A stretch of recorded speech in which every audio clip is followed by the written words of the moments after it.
风拂荷塘，自留一抹清香。大家好，欢迎来到河上清风。高考结束没多久，分数还没出来，我的双胞胎妹妹顾瑶已经在家里大肆宣扬了：爸妈，我刚刚对了答案，估了分，这下肯定能上清北。我爸妈瞬间放下手头的事情，惊喜交加。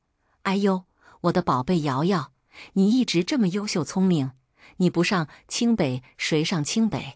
我妈说完还横了我一眼，我撇了撇嘴角，无所谓，爸妈，你们可说好了的，要是考得好会给我办个最风光的升学宴。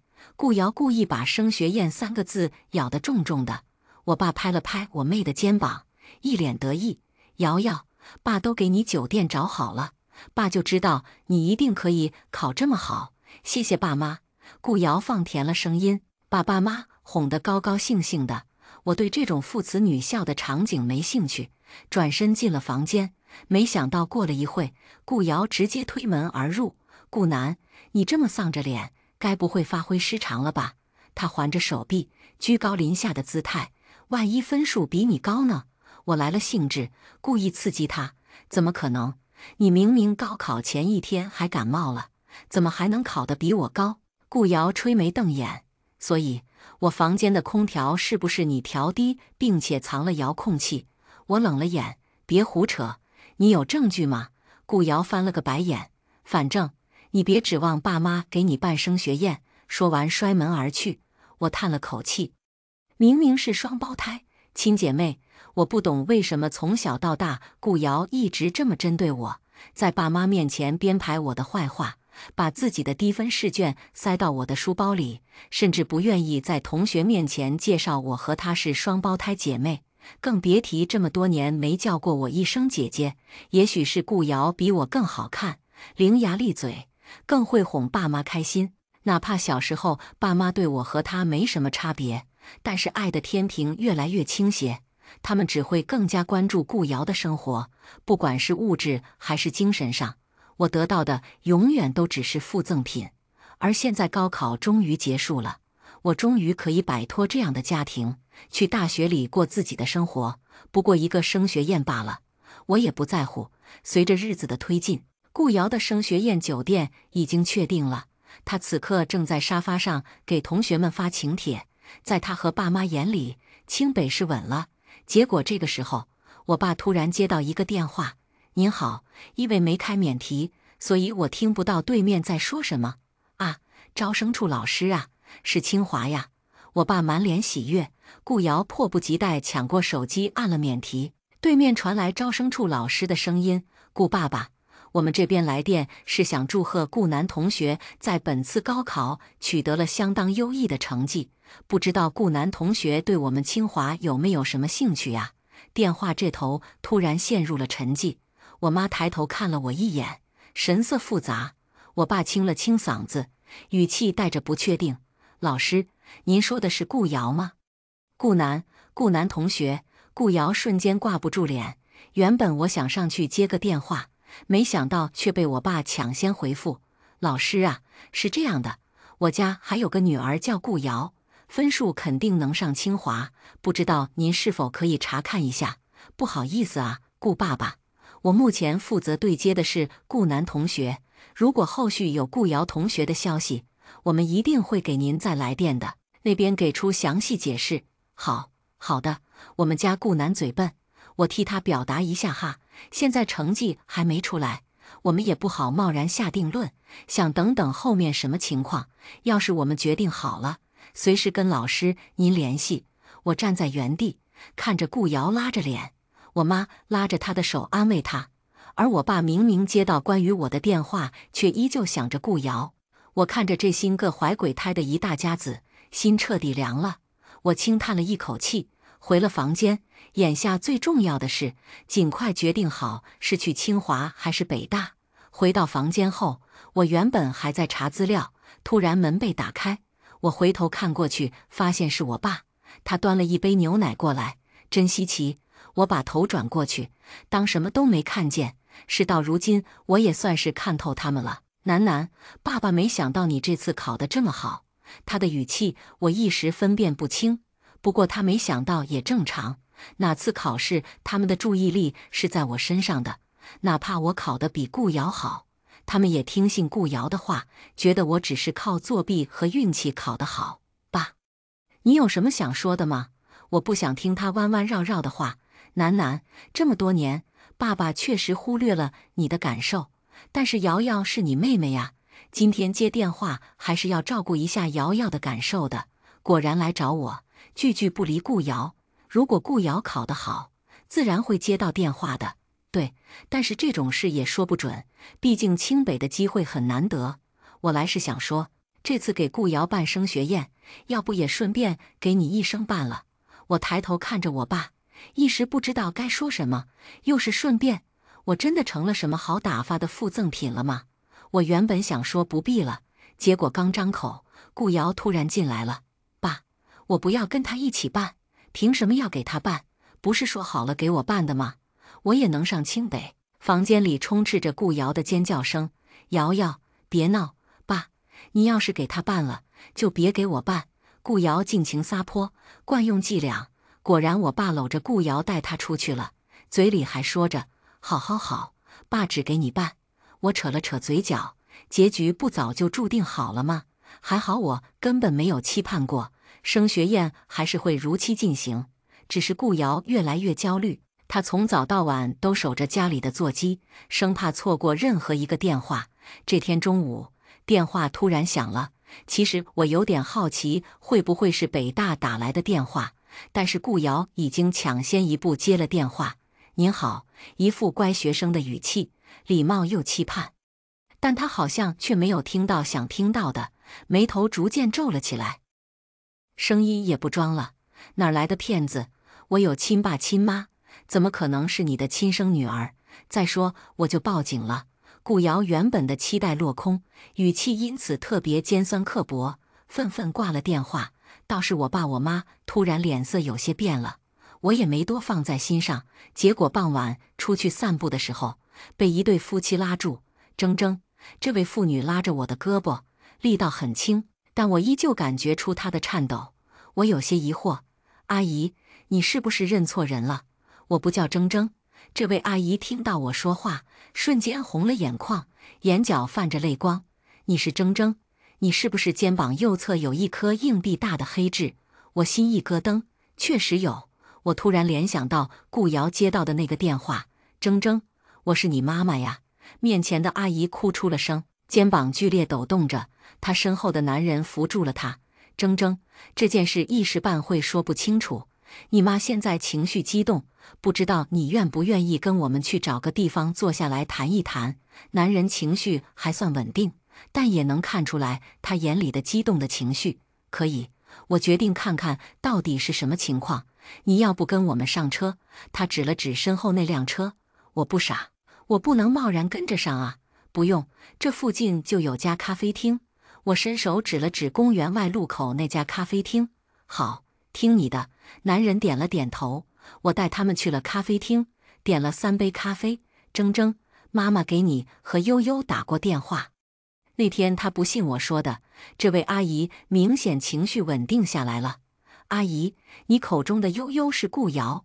对，交谈大概进行了半小时，我差不多弄明白了。我跟顾瑶，或者说我跟秦优是眼前这位阿姨的亲生双胞胎女儿。小时候因为被人拐走，后来被现在的父母领养。后来这位阿姨因为情绪受到打击，离了婚，嫁给了现在这位叔叔。但显然，我跟顾瑶都不知道这件事。铮铮，妈妈知道是我没有看好你们，一直到今天我都在找你们。我知道我问出这句话会显得很自私。你和妹妹愿不愿意跟我回家？我们一定好好补偿你。她噙着泪，满眼真诚。我轻叹了一口气，哪有什么自私不自私的呢？于我而言，哪怕在现在这个家庭里长大，又得到过多少母爱呢？我承认，我心里动摇了。与其在现在这个关系不对等的家庭里长大，还不如去自己的亲妈那儿。阿姨，我没什么太多的想法，但是估计我妹妹不太愿意，她巴不得我离开现在的家，这样她就不用争宠了。那你看我方不方便去你家拜访一下？我想了想，最终点了头。什么亲生妈妈？哪来的骗子？我站在一旁，看着沙发上的顾瑶，情绪崩溃，尖叫出声：悠悠，我真的是你的亲妈呀！秦女士坐在她一旁，想伸手抚慰顾瑶：你走开，我才不是你的亲生女儿，别想来拆散我的家庭。顾瑶甩开她的手：悠悠，如果你愿意跟我回家，我一定好好补偿你。跟你回家？顾瑶上下打量着秦女士和她的现任老公，嘲讽地笑了一声：你们这样能补偿我什么？再怎么说，我现在这个家想要什么有什么，你能给我什么？我这才注意到，秦阿姨穿的相对朴素，对比之下，我爸妈穿的倒是有点小富的意思。但我还是注意到了秦阿姨手上的那块江诗丹顿的手表。我静静看着顾瑶：要走，你让他跟你走，让顾南跟你走。顾瑶伸手指着我，眼神却没有落在我身上，好像我是什么不该存在的东西一样。我不置可否，只是看向了我爸妈。我以为他们会说什么，结果我看着我所谓的妈，一把抱住顾瑶，眼泪汪汪。秦阿姨，你也看到了，瑶瑶不想走啊，看着我们把她养这么大的份儿上，别带她走好吗？如果实在不行，我妈看了看我，似乎狠下心，实在不行，我们一人一个，让楠楠跟你走行不？李杰，我爸似乎有点看不下去了。哦，不对，现在应该叫他顾国珍。他出声斥责李杰。秦阿姨看着我们，有些为难，但她居然破天荒的不再要求顾瑶跟她走。我对上她的眼神，声音掷地有声：妈，我跟你回去。李杰、顾国珍还有顾瑶都愣住了，齐刷刷的看向我。既然你们这么不待见我，那我跟我自己亲妈走没什么错吧？我挑了挑眉，顾国珍却有些慌了。楠楠，爸爸没有这个意思。好了，不用多说了，我也清楚什么情况了。今天我就带楠楠走。秦阿姨，不对，现在应该改口叫妈了。我妈看向顾瑶一家的眼神冷了几分，过来拉住我的手，温暖带有力量。她看向我：楠楠，你去收拾一下东西吧，今天跟妈妈走好吗？好，我简单收拾了最重要的东西。临走前，我跟顾瑶说，先别急着扔我的东西，毕竟下周我还要来参加你的升学宴，结束后我再仔细收拾。顾瑶又恢复正常，满脸都写着高兴，终于把我赶走了。我只希望他以后不要后悔，希望他能对得起这一家给他的偏爱。我妈还有现在的爸爸带我去了停车场，他们按了车钥匙，果然是辆宾利。上车后，我妈跟我坐在后排，她握住我的手：楠楠，其实妈妈来找你之前已经打探过顾家的情况了。她叹了一口气：原本我是不相信他们那么偏心的，直到今天我算是见识了。这么多年，委屈你了。她捋了捋我额前的发丝：至于你妹妹，她不愿意走，我也不强求，也许她对他们是有真感情的。我反握住我妈的手，轻声道：妈，你不是说我叫铮铮吗？以后还是叫我铮铮吧。好，跟妈姓。我妈红了眼眶，莫名的，我也红了眼眶。秦铮终于摆脱了过去不被坚定选择的人生。对了，铮铮，妈妈还去找人查了你的高考分数，清北肯定没问题，就看你想去哪一所。你舅舅是大学教授，人脉广，可以给你多讲讲区分。好，你妹妹分数比你低一些，应该刚好可以答县。如果你不愿意跟她一个学校，没事的妈，我不介意，一个学校才更有意思，不是吗？对了，忘记说了，你哥也在北大。我哥？哦，忘记说了，铮铮，我儿子。谢听。我爸开着车，透过后视镜对上我的眼：知道了，爸。许是我的突然改口，他明显愣了一下，随即笑弯了眼。突然多个从聪明乖巧的女儿，下半辈子有的享福了。我爸打着去，车里的氛围轻松了许多。车子驶进别墅区，就算我早就有了心理准备，我依旧震惊了一把。还没回过神，车门被人拉开，一阵热气涌了进来，耳边是傍晚的蝉鸣。车门旁靠着一个陌生的身躯，我抬头看过去，对上她漂亮的眼，眼底没有我担心的那种排斥与偏见，只有温柔。妈，这是铮铮。他开口询问，眼神却留在我的脸上。这都猜得出来，他和悠悠长得挺像的。直觉，他勾了勾唇。下车后，他们带我进了家。谢听把我领进我的房间。你的房间？他指了指。谢谢。我进去放下我的包。怎么不叫声哥哥？他环着手臂靠在门口。原来他褪去温柔后，居然有些痞帅。怕你介意，我实话实说，毕竟家庭里突然多了一个成员，我怕他真的会介意。一如当初的顾瑶，哪怕我跟他从小一起长大，以亲姐姐的身份照顾他，他依旧那么排斥我。甚至在高考前一晚，故意把我房间的空调温度调低。我看着谢听，心里依旧有些忐忑。不介意。谢听神色里多了几分认真，随即又恢复揶揄的语气。如果叫我声哥哥，明天带你去逛街。他挑着眉，我在喉咙里酝酿着想要叫出哥哥，结果依旧难以启齿。谢听笑了笑，没事儿，不急这一时。虽然我没叫他哥哥，谢听第二天一大早就把我叫了起来。他往头上盖了2条裙子。你回来之前，妈妈给你们准备的。那个人不愿意回来，那他的就全是你的。我把裙子拉下来，淡紫色的长裙。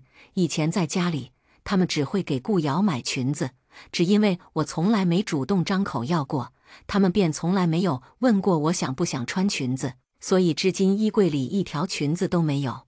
我简单洗漱了一下，套上了裙子。下楼的时候，爸妈和谢听在餐桌前等我了。铮铮啊，你穿这个裙子真好看，真衬你肤色。我妈笑着，满脸欣赏。是啊，铮铮，今天让你哥带你多买些裙子回来。小姑娘就该穿裙子。我爸也很捧场。谢听没说话，脸上挂着淡淡的笑意。我捏着裙边，有些无措，又觉得有些温暖。这是第一次有人的目光为我停留，珍惜疼爱的目光。吃完早饭，谢听开车载我去了商场。想好买什么东西了吗？谢听停好车，偏过头来问我。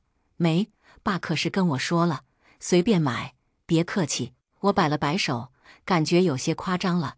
其实我来商场的次数屈指可数，也不了解一些大牌。每次节假日都是顾瑶拉着爸妈过来给他买东西。这么多年我习惯了，对我而言，够穿够用就行。谢听领我去了4楼女装区，他说先挑衣服，再去买包搭配。逛了前几家，感觉风格有些太成熟了。现在进的这一家倒是挺符合我的审美的。谢听指了条白色的公主裙，让我进去试试。穿出来之后，谢听点了点头，看样子她觉得不错。我走到镜子前，打算仔细看看，结果转身的时候，瞥见了顾瑶，她和她的几个好姐妹也在逛街。哎，顾瑶，那不是你姐姐吗？她怎么也来逛街了？她旁边的女生周飞碰了碰她的手肘。是啊，她穿了裙子，我差点以为我看错了。而且旁边那个帅哥是谁呀？不会是她男朋友吧？这个说话的我也认识，顾瑶隔壁班的邹文。怎么可能？她能找到男朋友？顾瑶提高了声调，语气里充斥着鄙夷和嘲讽。不知道他是为了让我难堪，还是想引起谢听的注意。我转了过去，没理会他。谢听的视线在那几个女生之间转了一圈。就在我以为顾瑶不会再挑事儿的时候，我透过镜子看着她去拿了件一模一样的裙子进了试衣间。我在心里苦笑，顾瑶果然不会放过任何一个拉踩我的机会。顾瑶穿着裙子出来了，估计是挑了最小号，整个人看着比我瘦一些，加上她今天又化了妆，整个人看着比我出挑。顾瑶，你穿这个裙子真好看呐！周飞在旁边捧场。对啊，买吧，真的好公主。我看了眼谢听，显然她也看出来是怎么一回事了。我示意她，我想离开这里，结果谢听却把店员叫了过来。你好，这位小姐身上的这条麻烦拿一件同尺码的全新的。好的，您稍等。等我换好衣服出来的时候，谢听已经在结账了。先生，2800，请问怎么付款？刷卡。我倒吸一口气，虽然我知道2800对谢听来说肯定不是小数字，但我还是有点心疼。一条普通好看的裙子要这么贵，我无意看了眼顾瑶，她捏着裙子的吊牌，面露难色。我知道顾瑶肯定不愿意花这么多在一条裙子上，以前她最贵的裙子也不过1000出头，还是过年赶着有活动的时候买的。许是注意到了我的视线，顾瑶对上我的眼神变得更加厌恶和冰冷。哎，真好。什么时候我也找个冤大头男朋友替我花钱啊？顾瑶勾了勾唇，状似无意地恶心我。她真的以为我是找了个男朋友？谢听拧着眉，看向顾瑶的眼神里充满不悦。我以为他会解释他是我哥哥，但他一句话都没说，拉着我离开了。他以前在家也这么跟你说话？谢听看着我，眼里有些怒气。不过我习惯了，一般我都装听不到。我点点头，同一个爹妈教这么多年，你跟他的性格真是一个天上一个地下。谢听冷着眼，说话毫不客气。对了，我听妈说你妹妹要办升学宴了。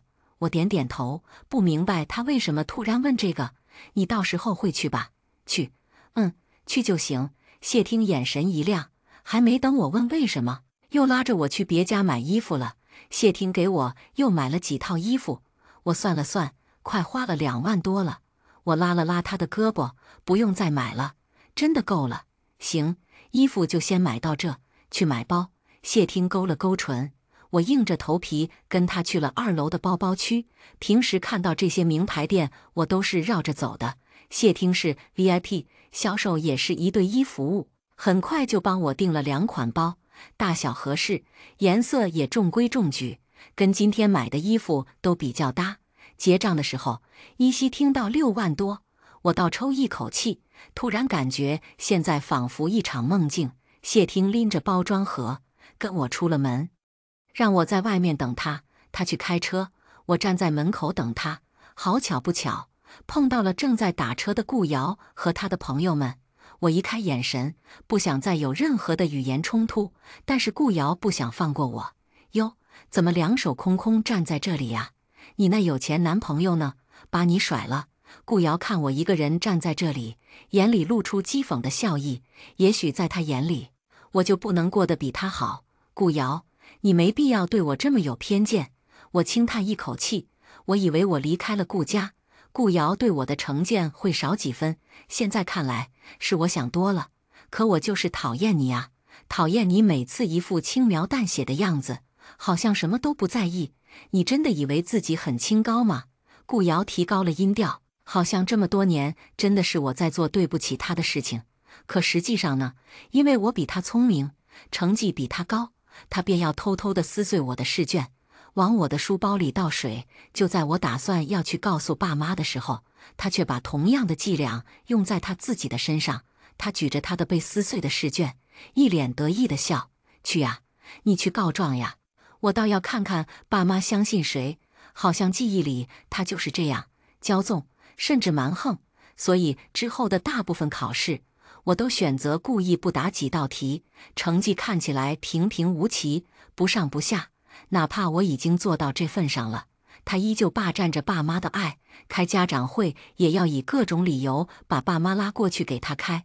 滴滴，耳旁传来的鸣笛声拉回我的思绪。谢听冲我摇了摇手，我走了过去，身后传来他们的声音：哇，保时捷跑车！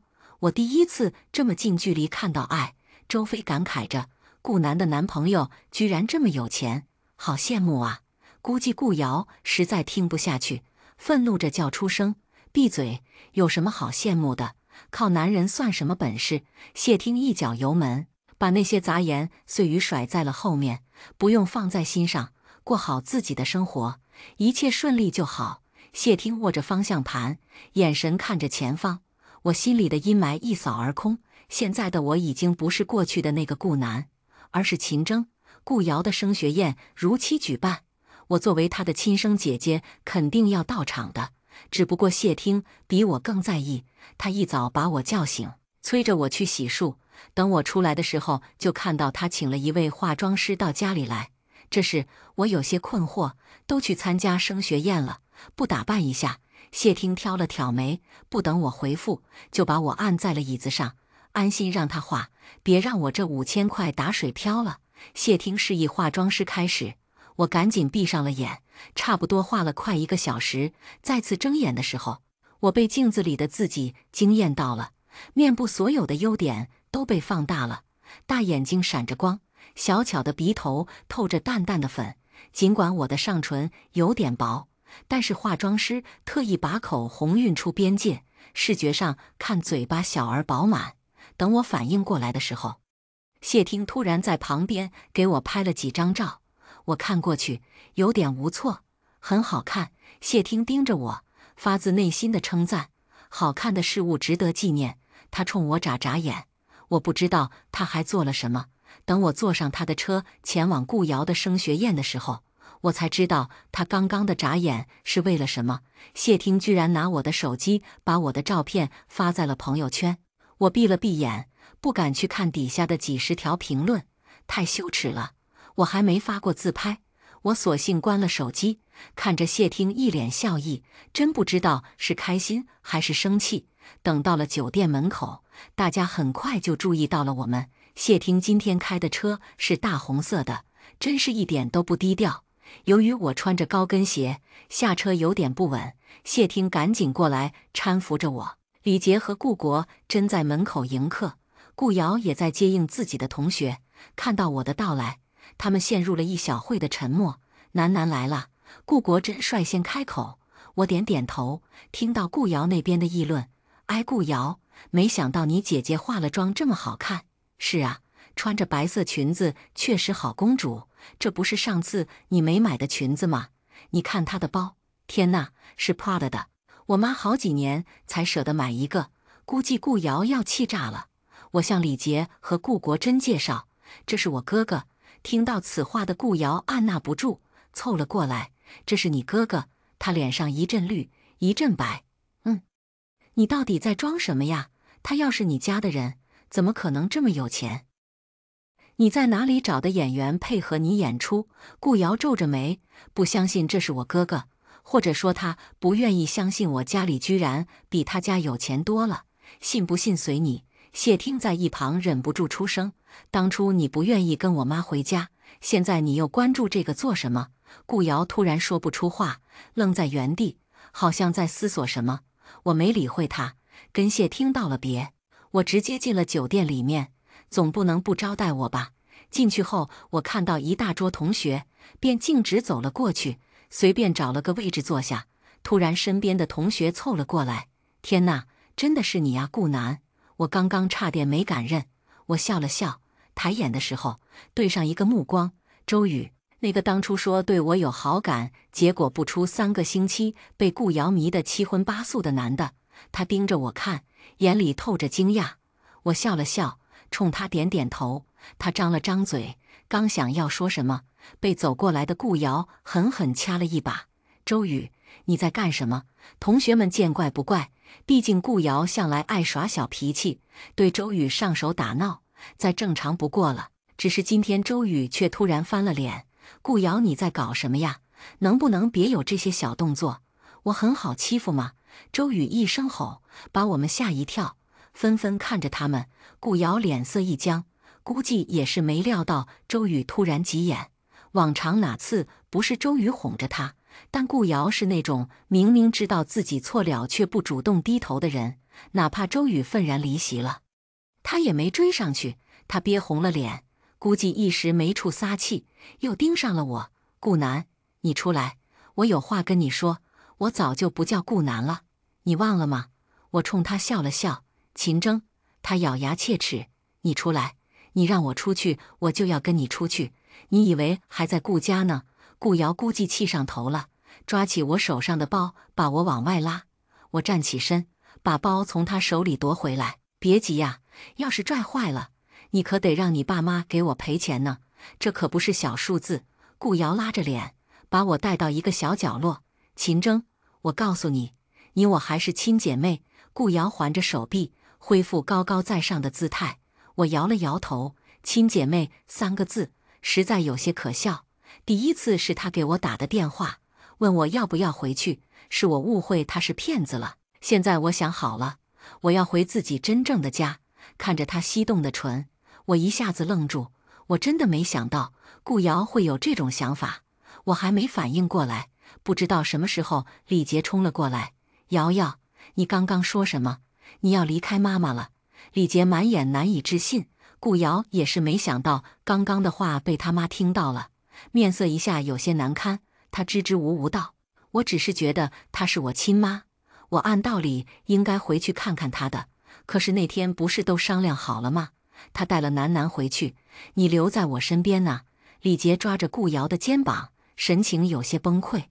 我知道，我只是回去看看。顾瑶皱了皱眉，有些不耐烦。李杰这么崩溃，我也能理解。毕竟这么多年，李杰在顾瑶身上倾注了太多的心血，毫不夸张地说，真的是在富养顾瑶。哪怕他知道有的时候是顾瑶在针对我，他也会偏心顾瑶，从来不愿意指责他。我没兴趣看他们哭哭啼啼，准备抬脚走人，却被顾瑶拉住。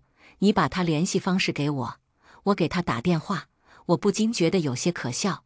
之前嫌弃亲妈穿着朴素，不愿意跟他走，现在意识到了，又想要舔着脸去给他打电话。我为什么要给你？就凭你是我亲姐姐？他的声音逐渐刺耳。如果能重来，我一定不会选择跟你做双胞胎姐妹。你不给我，我也有办法找到他。啪！顾瑶话音刚落，脸上结结实实的挨了一巴掌。他一脸不可思议地看向李杰：“妈，你居然打我！”李杰颤抖着手，但脸色已经冷了几分。顾瑶，我不管你是被什么鬼迷心窍了，我辛辛苦苦把你拉扯大，不可能你说离开我就离开我。何况他当初已经答应了你留下来。我叹了一口气，快步离开。身后继续传来李杰的声音：“从今天开始，你必须待在我身边，我不会让你跟着他走的。或许当初我的果断离开是正确的决定。这个家庭早就变得病态了。”我给谢听打了电话，让他来接我。他问我怎么这么早回去，我一时说不清。谢听很快就来了，他开了车门，看向我，一脸担忧：“出什么事了吗？”“没什么，就是顾瑶。”我话还没说完，身上突然冲过来一个身影，扑到了谢听的怀里。“哥哥，我要跟你回家，我要跟你回家。”顾瑶带着哭腔，死死地抱着谢听的手臂。谢听看了我一眼，一下子明白怎么一回事了。他皱着眉，把顾瑶从怀里推出去，奈何顾瑶依旧缠着他。“你这是做什么？我是你的妹妹，是秦秋月的亲生女儿，你带我回去。”顾瑶歇斯底里：“我没权利带你回去。”谢听冷冰冰的回复。那边李杰也赶了过来，一把拉住顾瑶：“你别胡闹，跟我回去。”“我不，哥哥。”他说回去之后要把我关起来，不让我出门。顾瑶苦苦哀求着：“怎么可能呢？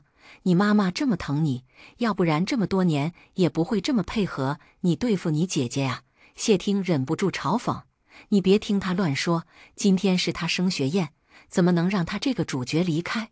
李杰出声解释：“对，升学宴，不知道升的是哪个学校。”谢听一边扒开顾瑶的手，一边慢悠悠地询问：“到现在还接不到清北的电话，我看是没戏了。”谢听毫不留情地打击他：“不会的，哥哥，你们家这么有钱，一定可以帮我找到关系，想到办法的，对不对？”顾瑶一脸慌张：“别叫我哥哥。”谢听不装了，满脸的嫌弃和不屑。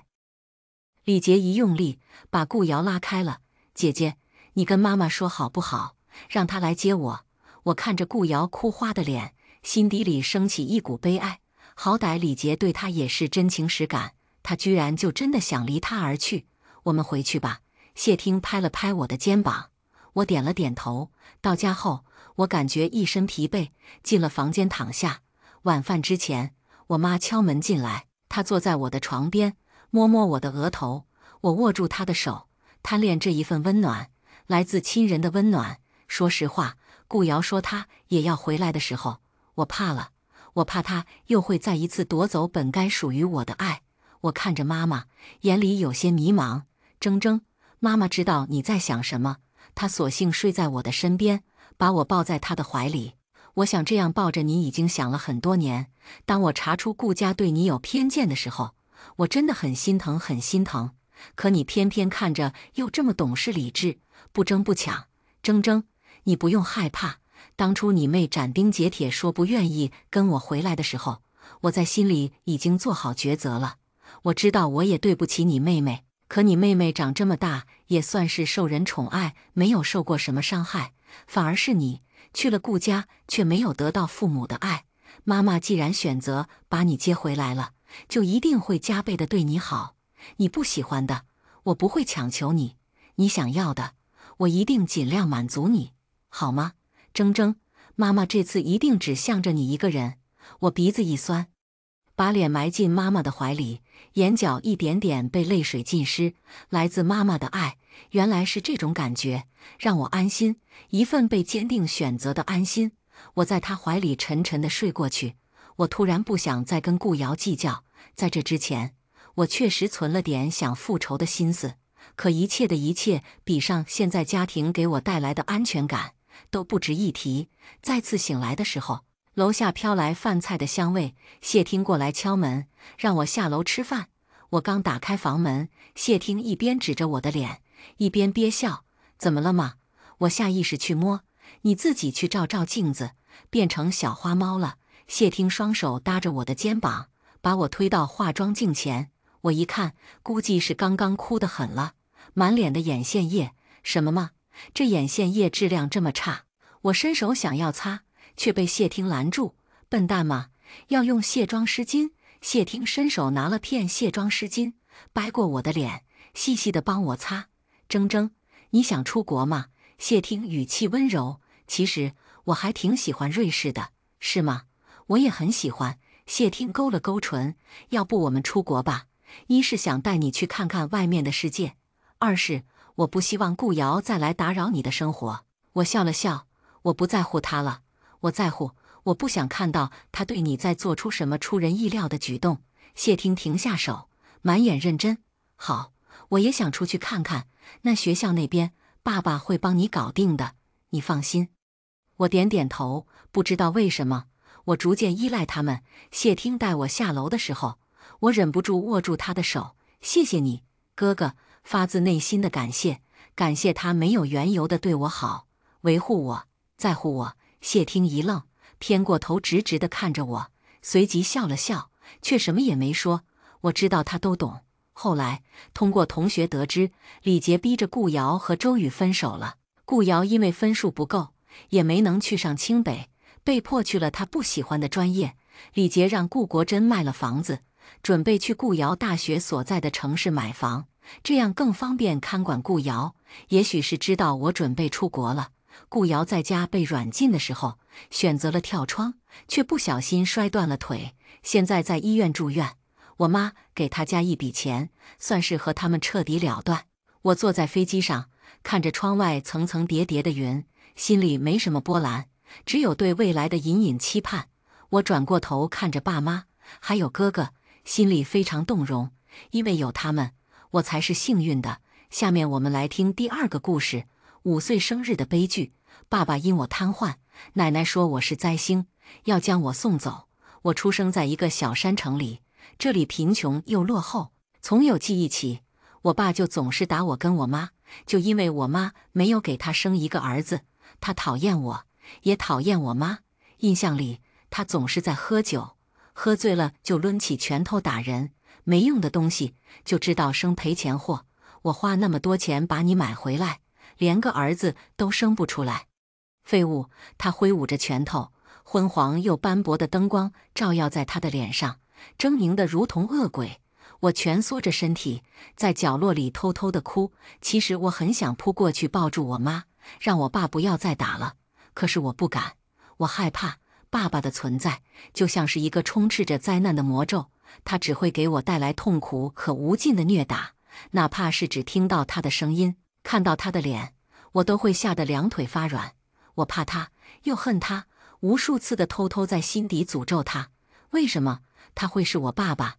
每到爸爸发疯打人的时候，奶奶都会冷漠地看着我们，她那种眼神，仿佛我跟我妈都不是人，只是他们买回来的一个玩意儿。可以任由他们处置，哪怕打坏了也没关系。可我知道，我爸爸不敢打坏我妈，因为他还想要儿子。我家里这么穷，已经拿不出钱来再买一个女人给他生儿子了。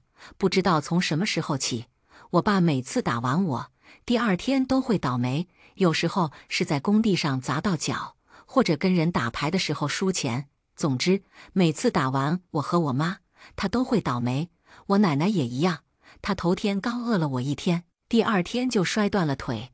明明是平坦的小路，却莫名摔了一跤。村里的其他婆婆来看她，都觉得不可思议，说她是不是中了邪，不然怎么会这么倒霉？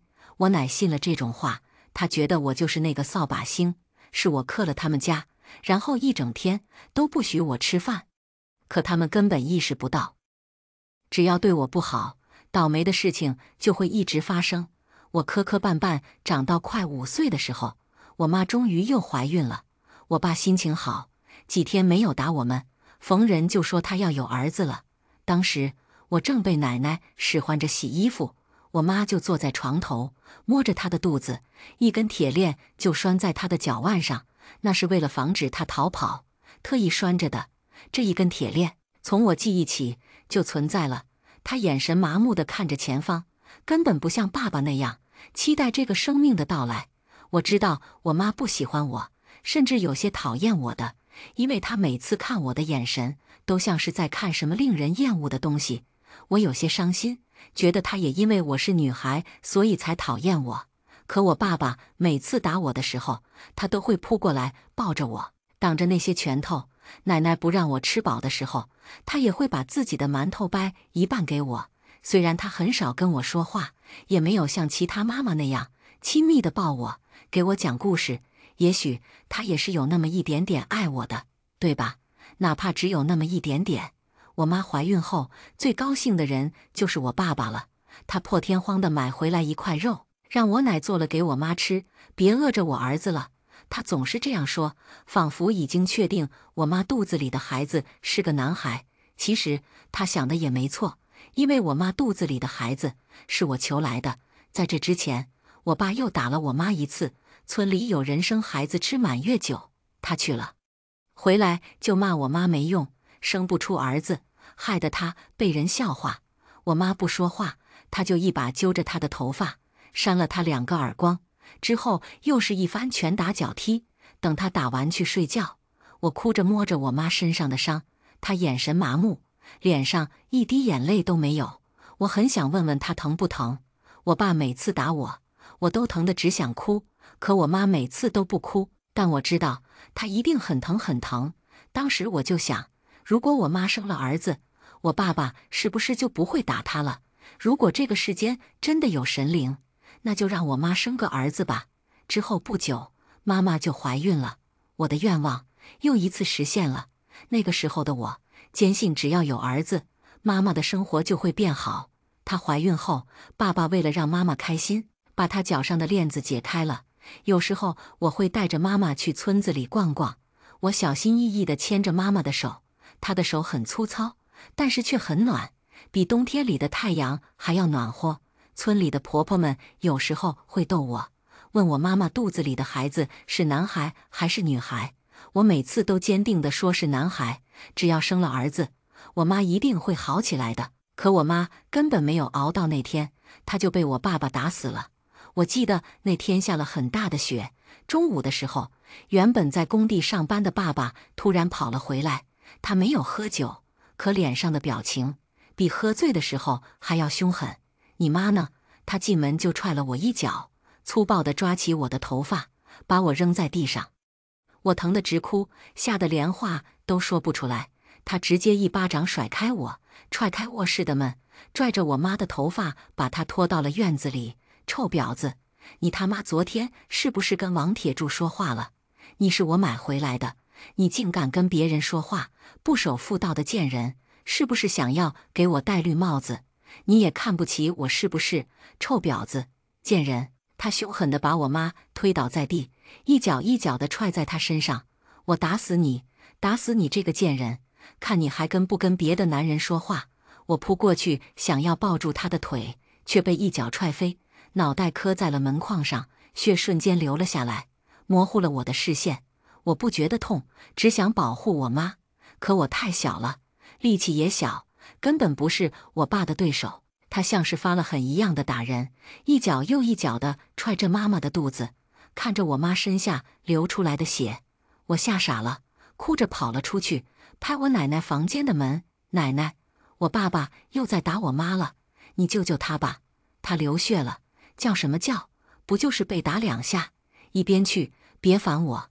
我奶奶把我轰走了，我没办法，只能出去找人。救命！救命！谁来救救我妈妈？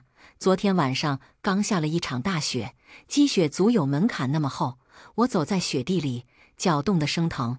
可我不在乎，我只想找人救我妈。我在村子里跑了很久，挨家挨户的敲门，求他们，可根本没有人愿意管我。我哭得眼泪都干了，被风一吹，脸疼得像刀割一样。救救我妈呀！求求你们了！可是没有，谁也没有出现。我站在白茫茫的雪地里，哭得声嘶力竭。我知道没有人会来救我们，没有人肯出现。我又跑了回去，院子里，我妈一身是血的躺在地上，我爸站在一旁抽着烟，凶狠的脸上没有任何表情。我跑过去，抱着我妈就哭，听到我的哭声，我妈动了动嘴唇，像是要跟我说什么。我把耳朵凑过去，才听清我妈说的话：“小丫，别哭，我不想要这个孩子，我要离开这里，我终于自由了。”她似乎想抬起手摸一下我的头，看到她这个样子，我心里难受到了极点。我知道我妈要离开我了。她第一次摸我的头，可她就要死了。我恶狠狠地瞪着我爸，第一次敢大声骂他：“你这个坏人，你打我妈！我恨你，我恨你！你赔我妈！你赔！你这个死丫头，敢骂我，我打死你！”我的话激怒了他，我爸抄起手边的锄头向我打了过来。我没有躲，当时我就想，把我打死吧，死了也好，我妈妈都要离开我了，我也不想活了。可是我爸的锄头并没有打在我身上，关键的时刻是我妈保护了我，她第一次把我紧紧地抱在怀里，低着头，深深地看着我的脸，像是凝视着世界上最珍贵的礼物。锄头砸在了妈妈的后脑，血顺着她的额头流下来，一滴一滴地掉在我脸上，她的唇角却始终上扬着。原来妈妈的怀抱那么暖，跟她的手一样暖。可我才刚刚拥有她，就要失去了。对不起，我真的没办法爱你，可你也是我的女儿。现在我终于可以离开了。这是我妈留给我的最后一句话。之后她就笑着闭上了眼睛。我妈，她死了。我妈走了之后，我才知道她根本不想给我爸爸生儿子。她恨这个家，也恨我爸爸。在我妈的葬礼上，我听人说，我妈是我爸在80几年的时候花3000块买回来的。这个村子太穷了，没有人愿意嫁过来。我爸为了延续香火，从一个顾老板的手里把我妈买了回来。我妈就是这么来的，3000块钱，在当年也是一笔巨款。我爷就是为了赚这笔钱，跟人家去卖血之后得了感染病死了的。可我爸根本不难过，拿了钱就买了我妈回来。她被买回来之后跑了很多次，还被我爸打断了一条腿，一直用链子锁在房间里，直到怀孕了才被放出来。我爸原本以为能生个儿子，结果却是个女儿。妈妈不喜欢我，不是因为我是个女孩，只是因为我是我爸爸的孩子。他临死前跟我说对不起，可我一点也不怪他。我爱他，可我爸爸却把我唯一爱的人打死了。我恨透了我爸爸。我爸没有给我妈举办葬礼，甚至连一口棺材都没有。他们把他用破草席卷了，就扔到了后山上。我恶狠狠地瞪着他们，想要把他们的脸记在心里。我会用我往后的余生，每天都诅咒他们。我爸的一个兄弟看到了我，这小丫头片子长得还挺好看，等待了肯定能卖一个好价钱，到时候找顾老板卖了她，你再买个儿子回来。他一边说，一边走过来捏我的脸。我讨厌他看我的眼神，一口咬在了他的手上。卧槽，属狗的呀你！男人抬手就给了我一巴掌，我爸只淡淡的看了我一眼，什么都没说。倒是我奶奶像是拿捏住了我的把柄，大声嚷嚷着：“敢咬人，今天晚上别想吃饭了，不吃就不吃！”我红着眼眶，瞪了他们一眼就跑了。我要去后山，我妈妈在哪里？我要去找她。听村里的老人说，如果一个人死后没有入土为安，是会被其他的死人欺负的。我妈活着的时候被我爸欺负，她死了，我不想再让任何人欺负她。村里的后山我第一次去，我走了很久才找到地方，在路上摔了好几下，我都不在乎。路边的荆棘划破了我的腿和脸，我找了好久，终于找到它了。裹着我妈的破草席就在那，她就被随意地扔在一个山坳里。我爸甚至连她身上的血都没擦。妈妈，我扑过去，用袖子擦了擦她的脸。我妈其实长得很漂亮，不然我爸也不会看上她。要把她买回来，只是长久的暴打，让我妈脸上总是带着青紫。也许是临死前，我妈终于得到了她想要的自由，眉宇间的凄苦就这么消散了。她是笑着走的，想要让我妈入土为安并不容易。我实在是太小了，又没有工具，只能用一个棍子刨土。我挖了很久很久，只挖了一个浅浅的坑，可我没有放弃。从那天开始，我每天晚上都跑到后山挖土。奇怪的是，后山的路那么黑，我并不觉得害怕，可能是妈妈在我身边的缘故吧。我偷偷挖了3个晚上，到第4个晚上的时候，我终于挖出来一个坑。我把妈妈放进坑里，一捧一捧的填土。妈妈，你走吧，走得远远的，永远不要再回来了。我爱你，妈妈。你跟我说对不起，我从来都有怨过你。妈妈，妈妈。我一边填土一边哭。等填完了，我把从厨房里偷来的馒头放在了妈妈的坟上。妈妈，我走了，以后我会经常来看你的。最后看了一眼那个小小的坟茔，我转身就想离开，却突然被一个人挡住了去路。我抬头就看到一个高高的男人正低头看我，我吓了一跳，往后退了2步，险些跌倒。是那个男人拽了我一把，我直接甩开他的手。因为我爸爸的存在，我讨厌任何一个男人，尤其是像他一样长得又高又壮的男人。而眼前这个男人，他就长得很高。此时月光微弱，我看不清他的脸，只知道他长得很高。我以为是谁在这里哭，原来是个小流浪猫啊！你是谁？我警惕地看着这个男人，这么晚了，在后山鬼鬼祟祟的，一定不是好人。小丫头片子，你觉得这大晚上的，谁会跑到这荒山野岭的地方？他英挺的眉高高的扬起，我皱着脸看了他一眼，真可怜呀，这么年轻就死了。可我想到我妈妈，就抓了拽他的衣角。叔叔，你是鬼吗？那你有没有看到我妈妈？她现在好不好？男人脸上的表情有一瞬间的僵硬，然后他抬起手，在我干巴巴的小脸上捏了一下。谁跟你说我是鬼了？这个东西是他的吧？是我在路边捡的。他蹲下身子，曲起2条大长腿，平视着我的眼睛，递给我一个小本子。我看了一眼，认出来这就是我妈妈的东西。谢谢叔叔。接过本子，我想起妈妈经常会在这个本子上写些什么。从我有记忆的时候起，妈妈就一直被爸爸关在房间里，除了他打人的时候，妈妈是不能出房间的。偶尔我会看到他拿着这个本子在记些什么。现在他走了，我很想知道妈妈到底在本子上写了什么。叔叔，我鼓起勇气看着男人，你能教我认字吗？我想知道妈妈在上面写了什么。抚摸着本子的封皮，我突然很想知道妈妈的一切。这个男人愿意把捡到的东西还给我，他肯定是一个好人。男人没有立刻回答我，而是伸手又捏了捏我的脸。你想知道你妈妈写了什么吗？如果知道后你会很难过呢？那也没关系。我摇了摇头，我只是想要再靠近妈妈一些。好，以后你每天下午到这里来，我教你识字。小丫头，记住了，我叫张桂婷。从那天开始，每天下午我都会去后山找张叔叔认字。我奶奶还想让我帮她干活，我不乐意，故意摔碎他的碗，或者把衣服弄得更脏。他想打我，我就跑，反正每次倒霉的都只会是他。张叔叔从拼音开始教我，每次我答对的时候，他都会给我包一块糖，各种口味的，每一块都很甜。有了张叔叔，即使我爸还是每天打我，不让我吃饱，我也没有那么难过了。我已经很久没有诅咒过他了，可每次他对我不好，仍然会出现大大小小的意外。张叔叔很心疼我，好几次让我跟他走，他愿意收养我，可我舍不得我妈，我不想让他一个人孤孤单单地留在这里。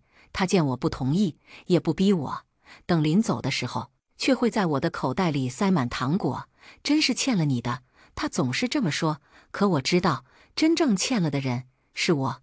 我还算幸运吧，没有妈妈之后，张叔叔来到了我身边。也许他就是妈妈送给我的亲人。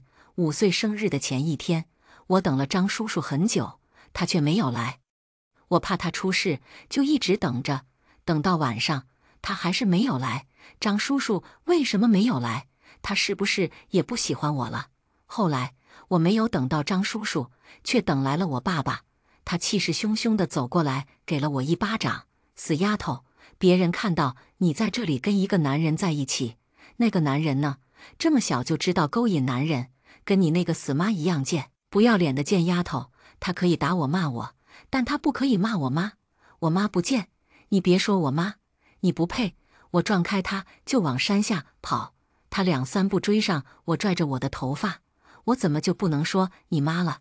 你妈那个婊子就不是什么好东西，她肚里怀的那个还不知道是谁的。你跟你妈一样，都是贱人。说，跟你在一起的那个男人是谁？他是不是想要你？你让他给我2万块，不然我就打死你。我气得浑身发抖。张叔叔对我那么好，我爸怎么能这么侮辱他？我不知道2万块到底有多少钱，可我知道10年前在村里买一个女人就要3000块。我爸还想生儿子，他想把我卖给张叔叔，然后拿他的钱买女人生儿子。我不会让他如愿的。我妈的孩子他不想要，那就以后再也别想有儿子了。我爸拖着我回到家里，把我关进柴房，还不给我饭吃。半夜我肚子饿得咕咕叫，心里对我爸的恨越来越深。我再一次跪在地上，向月亮许愿：神啊，让我的爸爸再也没办法生儿子吧。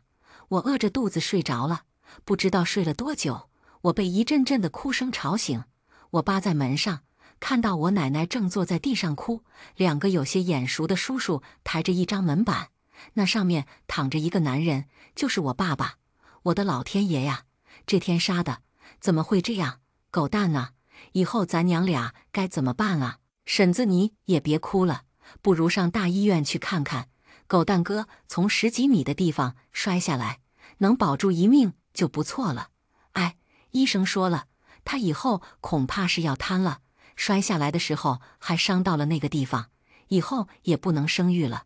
人老板说了，是狗蛋哥违规操作，没有系安全带，就赔了2000块钱。我奶奶终于被气晕了过去，爸爸瘫痪了。妈妈，你看到了吗？他终于遭报应了。我搂着妈妈留下来的本子，又哭又笑，最后哭着睡着了。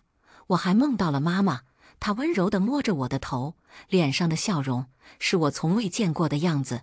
我在柴房里被关了整整3天，我奶奶好像压根忘了我的存在，每天只顾着照顾我爸爸。她自从瘫痪了之后，脾气更加暴躁。我经常听到她在房间里骂人，奶奶给她做好的饭都被她摔了、砸了。她嚷嚷着要去大医院看病，不相信自己伤到了那个地方，她一定还能生儿子。我奶奶只会哭，她手里攥着我爸的赔偿款，根本没想过带他去医院。我爸已经没用了，他不能传宗接代，只能当一个废人。这段时间，我奶奶一口饭一口水都没有给我，我一直靠着张叔叔给我的糖才能撑下来。不知道过了多久，奶奶终于想起我了。她打开柴房的门，看样子像是比之前老了10岁，脸上的皱纹更深了些，连头发都全白了。大师，你来看看，是不是这孩子？他身后跟着一个穿着打扮都十分奇怪的男人。见到他的第一眼，我就感觉十分害怕，一直往角落里躲。可我奶奶一把把我拽出来，按着我的肩膀，不让我动。奇怪的男人打量我一眼，然后脸色大变：“大嫂，这孩子可是天煞孤星，先克去亲娘，再克爹，命硬得很，迟早会把你全家都克死。”我就说是这样。奶娘一拍大腿，瞪着一双眼珠子，恶狠狠地说：“他妈就是被他克死的，现在他爸爸也成了这样。大师，我们该拿这个煞星怎么办？”我看着他，想说我才不是什么煞星，妈妈也不是我克死的，她是被爸爸打死的。至于我爸爸，那是他活该，这是不好办呐。天煞孤星可是千年难得一遇，必会克死全家。你儿子成这样，是因为他福缘深厚，才会捡下一条命。如果继续跟他住在一起，迟早也会出事的。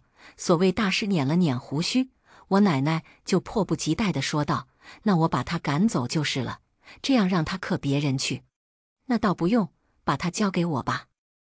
既然是天煞孤星，也该由我处理。不过临走前还是要化解一下这孤星的怨气，不然他还是会影响你们的。我奶奶听了，又给我挤出来一个笑容。我冷漠地看着她：“小丫，你听到了，你的命不好，再和我们住在一起，我们都得死。你也不想让你的爸爸出事的，对吧？”她说完，又拿出来一根棒棒糖：“这个给你吃，吃完你就走吧，别怨恨我们，谁让你命不好呢？”我接过了那个棒棒糖，不知道已经放了多久了，糖都已经化了。我想起张叔叔送给我的糖，突然有些想哭。一个跟我才认识几天的叔叔就对我那么好，为什么我的亲人都不爱我？他们不要我，我也不要他们了。可我不想跟着奇怪的男人走，我总觉得他很奇怪，我不喜欢他。那这个天煞孤星我就带走了。奇怪的男人说完，就要过来抱我，我不让他抱。可突然间，我似乎闻到了什么味道，就变得迷迷糊糊的。等我清醒过来的时候，我发现自己在一个陌生的地方，周围都是正在睡觉的小孩子。看到这种场面，我很害怕地往角落里缩了缩。我知道我遇上人贩子了，张叔叔曾经跟我说过的，要我不要吃陌生人的东西，容易被人贩子抓走。可我明明什么都没有吃。我打量着周围的环境，发现我们被关在一间破旧的房子里。这间房子的墙壁很高，上面有一个高高的窗户。我试着站起来，却发现根本够不到。重新回到角落里坐下，我害怕的想哭。很奇怪的是，在这陌生的环境里，我不想爸爸奶奶，我只想张叔叔。张叔叔，你在哪呀？我好想你。过了没多久，我感觉有人进来了，我连忙趴下装睡。这次有几个货，加上刚抓来的那个，一共15个。看好他们，最近市里管得严，别被警察抓到了。我知道现在管得越来越严了。干完这一票，我想歇一阵子，避避风头。2个人贩子说了会话就走了。我从地上爬起来，许愿警察叔叔赶紧来，顺便让那些人贩子都倒霉。也许是我的许愿起了作用，门外的声音突然变得嘈杂起来，其中还有人贩子的说话声。靠，这些警察怎么这么快就找来了？山下响起警笛声，人贩子们慌了，他们踹开门，抓起地上的孩子就往外跑。我趁他们不注意，用我吃奶的劲儿跑了出去。有个小崽子跑了，快追！冲出房间的时候，我才发现原来我们在一座大山里。我不知道自己在哪，只能随着感觉往山下跑。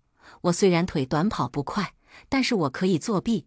每当人贩子追上来的时候，都会发生各种意外，比如踩到自己的脚摔倒，被树枝打了脸，跑着跑着跌进沟里。如此反复几次，人贩子也觉得邪门，但他还是不愿意放过我。终于我跑不动了，好几天没吃饭，我身上一点劲儿都没有了。小崽子，真能跑啊你！人贩子追了上来，他伸手抓起我的头，就打了我一巴掌。他妈的，一个死丫头这么能跑，真他妈的邪门！我扑过去，抱着他的腿，一口咬了下去。妈的，人贩子吃痛，狰狞地抬起脚向我踹了过来。我绝望地闭上眼睛，却在这个时候，一阵疾风呼啸而过，人贩子发出一声惨叫：“啊！警察，不许动！”很快，一个结实的手臂把我从地上抱了起来，温柔地拍着我的背：“小鸭，没事了，没事了。”熟悉的声音突然响在了耳朵里。我悄悄地睁开眼睛，竟发现自己被张叔叔抱在怀里。他深邃的眼眸里充满了紧张和急切。见我醒了，他才松了口气。怎么不认识张叔叔了？你真是吓死我了！怎么就被人贩子抓走了？不过现在已经没事了，别害怕。他伸出手，轻柔地抚摸着我的头。我的眼泪终于忍不住掉了下来，用力搂住了张叔叔的脖子。哇，张叔叔，你终于来救我了！奶奶不要我了，她说我是灾星，要把我卖了。呜呜呜，张叔叔，我没有家了，他们都不要我了。连日来的委屈、恐惧和不甘心，在看到张叔叔的瞬间彻底爆发。我哭了很久，张叔叔一直耐心地哄我，最后我在他怀里睡着了。他身上的气息令我感到安心，就像是我幻想中爸爸的样子。再次醒过来的时候，我躺在一个陌生的房间里，张叔叔戴着眼镜，就在我床边看书。见我醒了，他放下书，过来摸了摸我的头。醒了，想要喝水吗？还是吃点东西？我刚想开口，肚子就发出咕噜咕噜的叫声。我脸红了红，直接钻进了被子里。张叔叔痴痴地笑了2声，隔着被子揉了揉我的头。刚才是张叔叔的肚子在叫，叔叔饿了，你要不要陪我吃饭？我露出了半个脑袋，睁开眼睛，点了点头。那你等着，我去买吃的。你想吃什么？大米粥还是小馄饨？我张了张嘴，这些是我可以吃的吗？在那个家里，我每顿饭只能吃半个馒头，或者1碗稀汤。张叔叔似乎看出了什么，他叹了口气，怜爱地看了我一眼。今天就吃大米粥吧，下午再吃小馄饨。小鸭，以后你想吃什么都可以。那天早上，我吃到了一生中最好吃的大米粥，即使后来我吃过很多好吃的东西，然而在精致的食材和烹饪都比不上那天张叔叔拿着勺子喂到我嘴里的粥。那种味道是可以铭记一辈子的。我在医院住了5天，医生说我有很严重的营养不良，而且身体发育已经迟缓了。我今年已经5周岁了，这个年纪的小朋友最低也有1米，我却堪堪长到90公分。而且我身上到处都是被殴打的痕迹，腰上有2块骨头曾经被我爸爸打断过，因为没有及时治疗，现在已经长歪了。张叔叔沉着脸告诉医生一定要治好我，不管花多少钱。我有些不安，想让张叔叔不要治了。我只是个女孩，不配用这么多钱，毕竟奶奶总是说我是赔钱货，可张叔叔却一定要我治疗。他还告诉我，奶奶的思想是错的，她愿意给我花钱，她觉得很值。这是除了妈妈以外第一次被人珍视，我很开心。我在医院里住了下来，开始进行治疗。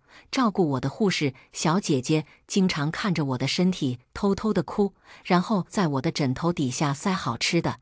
在这个医院里，我见识到了和村子里不一样的世界。原来并不是所有人都讨厌女孩，女孩子也可以像护士姐姐一样上学、读书、工作，而不是到了年级就被亲人卖掉或者打死。我很喜欢这里，但是最喜欢的仍然是张叔叔。护士姐姐还告诉我很多事情。她说张叔叔是个警察，之前会出现在我们村子里，是因为要卧底调查。原来我出生的那个村子是非常有名的拐卖村，里面的妇女大部分都是拐卖来的。她们曾经有美好的家庭，却因为那个姓顾的老板将她们以各种办法拐卖过来，给男人当老婆、生孩子。若是不愿意，就用铁链锁着腿脚，或者打断腿，让他们想逃也逃不出去。而张叔叔，他就是为了解救这些妇女而来。我想到了妈妈，如果当时再坚持一下，是不是他也等到张叔叔了？他们这一次行动，成功的解救了村子里所有被拐卖的妇女，而那个作恶多端的顾老板也被抓了起来，等着法律的制裁。从护士小姐姐口中知道张叔叔的工作有多么危险之后，我总是为他祈福，希望他不要受伤。我的张叔叔，他要平平安安的活到100岁。经过长达半年的治疗，我终于康复了。出院那天，护士姐姐哭得稀里哗啦，她给我买了很多零食和漂亮的小裙子，还给我扎了小辫。我的头发之前黄黄的很难看，现在被养得很好。护士小姐姐还特意给我卡了2个蝴蝶结。小鸭长得真好看，以后要好好吃饭呀，小孩子脸上就是要有点肉才行。她挥着手向我道别，我牵着张叔叔的手，转身看他的时候，又跑了过去，抱住了他的大腿，念念姐姐，你以后也会幸福的，一定会很幸福的。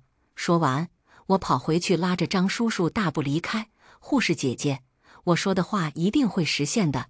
离开医院之后，张叔叔带我上了一辆车，我很乖，一直牵着他的手，不吵不闹，也没有提出想要回家，因为我不知道我还能去哪里。奶奶已经不要我了，我也不想再回去那个地方。除了妈妈，我再也不想见任何一个人。张叔叔和我坐在一起，开车的是另一位叔叔，我见过他，是张叔叔的同事。老张，你真的想好了？你还没有结婚，怎么能带一个小孩子呢？不如还是把他交给我妈吧，她喜欢小孩子。张叔叔玩着我的小辫子，摇了摇头。我不打算结婚的，小丫很好，我也很喜欢她，领养她是我深思熟虑之后的结果。老程，我知道你为我好，可我真的不想结婚。开车的叔叔沉默了，过了好一会他才叹了口气，哎，他死了之后，你就成了这样，好吧，既然是你自己的选择，我也不好多说什么。不过当初说好的，你的孩子是要认我当干爸的，小丫以后成了你的孩子，那也就是我的孩子。小丫乖，叫声干爸听听。我听到这话有些不知所措。张叔叔要领养我吗？那我以后是不是可以叫张叔叔一声爸爸？似乎是看到我的慌乱，张叔叔平静地问我，小丫，你的爸爸因为买卖妇女和故意杀人已经被监外执行了，而你的奶奶也因为贩卖儿童判了6年。这件事我只是自作主张，还没有问过你，你愿意当我的女儿吗？你放心，我以后一定会对你好的。我的心扑通扑通的跳，他已经替我回答了几百次几千次，我愿意，我愿意，我愿意和张叔叔成为一家人。我激动地扑到张叔叔的怀里，大声地喊了他一声爸爸。5岁之前，我有一个爸爸，他性格暴戾，喜欢打人，还害死了我妈。5岁之后的我，又有了一个新爸爸，也是我最爱的爸爸。爸爸和奶奶的下场也告诉我，贩卖儿童和妇女都是犯法的行为，法律是这个世界上最公正的存在，它可以让坏人受到应有的惩罚。下车的时候，张叔叔带我到了一个房子里，在那里有一个漂亮的姐姐接待了我们。张叔叔拿出自己的户口本，要把我的名字加在他的户口本里。小姑娘叫什么名字呀？漂亮姐姐笑着问我。我抿了抿唇，摇了摇头。身为一个女孩，我是没有名字的，他们都叫我小丫。可我知道，那不是我的名字，就叫张晨曦吧。夜晚已经过去，美好的早晨终将会到来。晨曦，晨曦，我默念着自己的名字，看着它被打印在一张纸上，然后装进了叔叔的户口本里。从这一刻起，我终于有家了。张叔叔是一个说到做到的人，他说会把我当成亲生女儿一般，就果真十分疼爱我。一开始还有些笨拙地帮我扎小辫，到现在已经可以熟练地给我编头发。我6岁，到了可以上小学的年级，可我什么都不会，他怕我无法适应，特意请了半年的假期教我学习，仿佛又回到了当初在山上的那段日子。我学得很快，每次答对问题的时候，他都会奖励我一些小零嘴，有时候是1块糖，或者是曲奇饼干。我从未吃过这么好吃的东西。为了能经常吃，我每天都偷偷学到半夜，终于有一天被张叔叔发现了。他的模样看起来很生气，却没有打我，也没有骂我，只是拿走了我的书，关了灯，让我快点睡觉。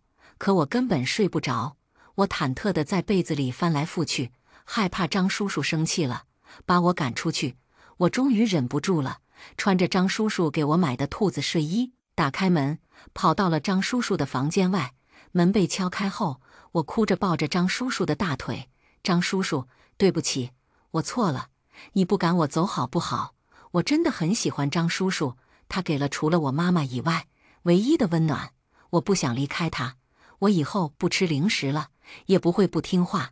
张叔叔，不要让我走！”我眼里含着大颗的眼泪，哭得打嗝儿。而张叔叔什么也没说，直接伸手把我抱了起来，在我脑门上用力弹了一下。哭什么呢？谁说要把你送走了？你是我闺女，我是你爹，没人赶你走。他伸手过来，擦掉我脸上的眼泪。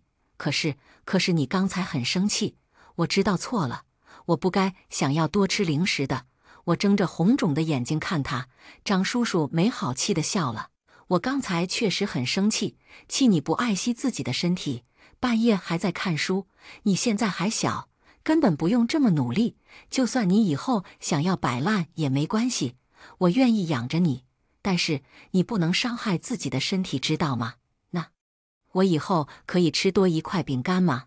当然可以，不过睡觉之前必须刷牙。好，我们拉勾勾。张叔叔伸出小拇指，和我的拉在一起，这是誓言，也是约定。时间过得很快，眨眼的功夫，我就成为了一名小学生。第一天上学是张叔叔送我去的，他给我买了一个漂亮的新书包。我拉着他的手，有些不安地站在人群里。去吧，别怕。他揉了揉我的脑袋。有人欺负你，你尽管揍他，爸爸给你撑腰。我用力抱了抱他，然后挥舞着手跟他说再见，转身走进了学校。身后叔叔的视线一直都跟随着我，像大海上的灯塔，会永远指引着我的方向，让我不再惶恐不安。有了叔叔的撑腰，我在小学适应得很好，虽然有时候会因为普通话说得不标准而被其他的小朋友嘲笑，可我不在乎，话说得不好就去学，我不想给张叔叔丢脸。渐渐的，我也从学习中感受到乐趣。我喜欢上学，也喜欢解开各种各样的难题。期末考试的时候，我拿着双100分的卷子和奖状回到家，他高兴地一把把我抱了起来，转了好几个圈，还说要把奖状弄个相框裱起来，就放在客厅的墙上。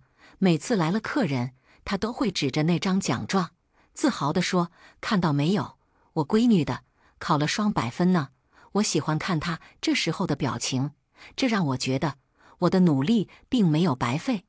我想，如果可以，我想一直成为他的骄傲。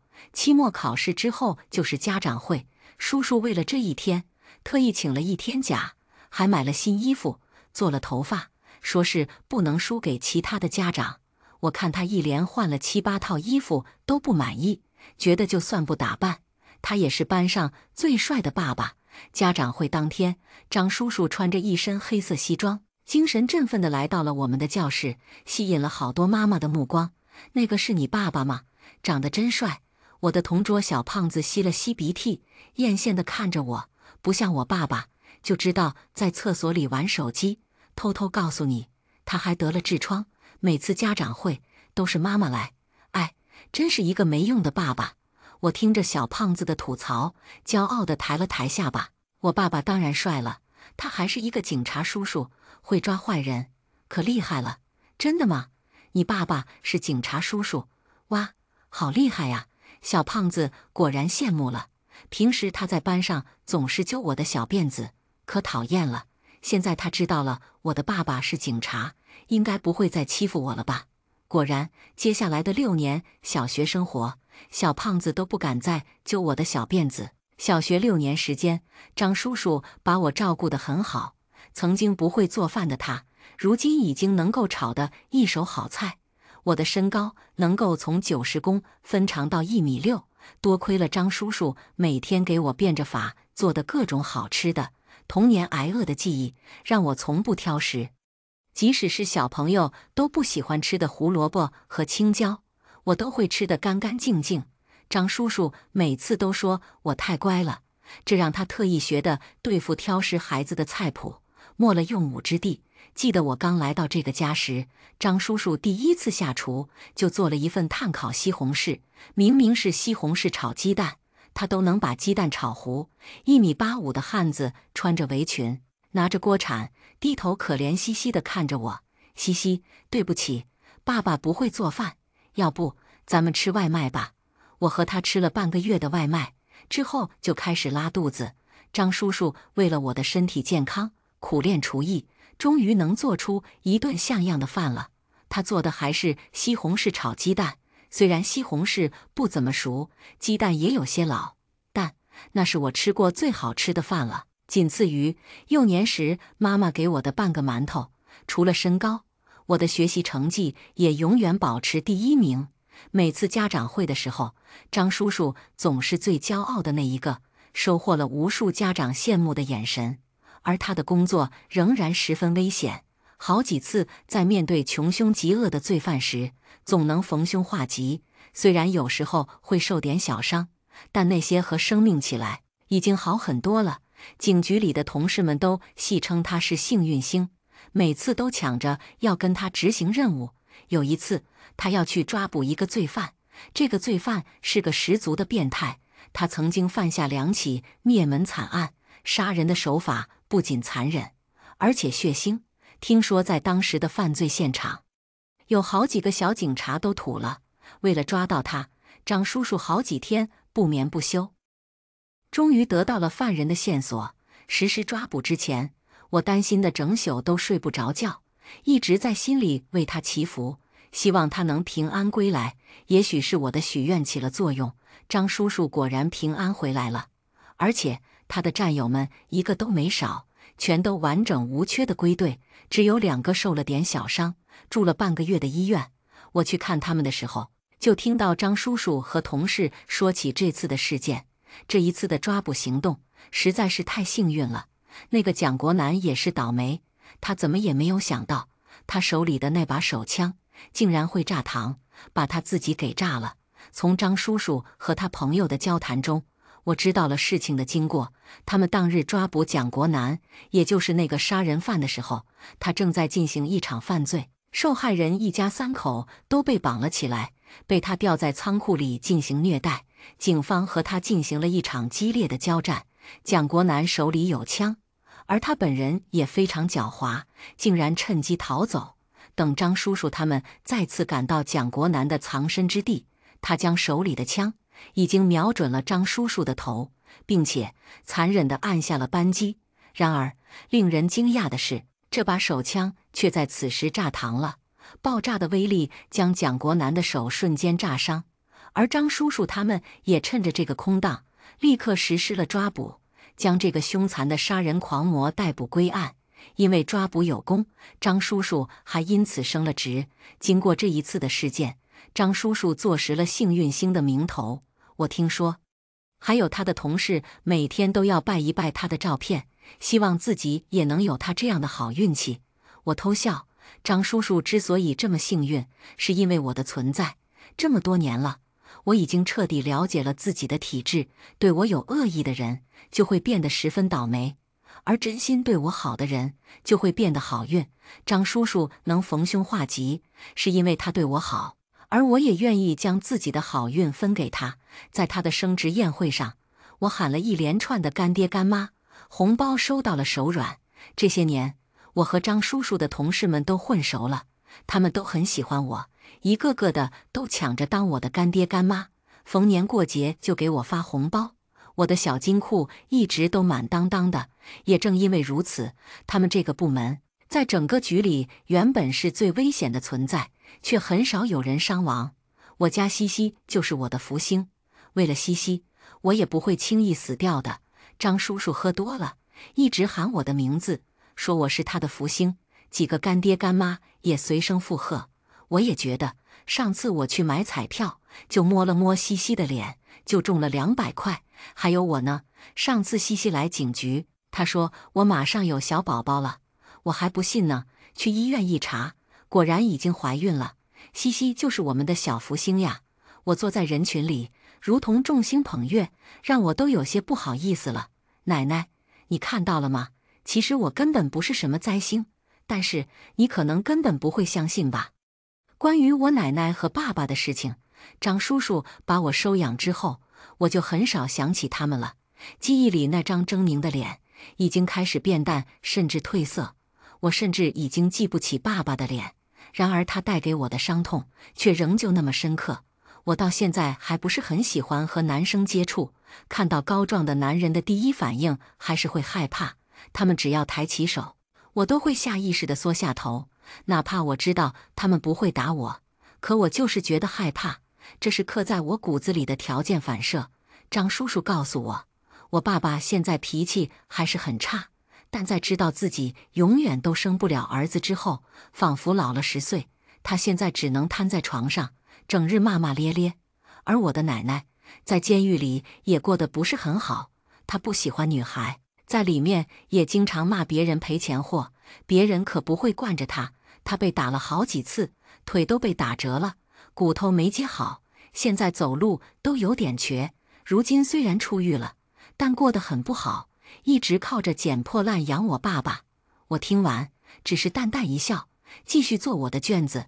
中考就要来了，我要进行最后的冲刺，无关紧要的人我是不会在意的。1个月之后，我以非常优秀的成绩拿到了我们市的中考状元，几家中学发来邀请，我选择了最好的那一所。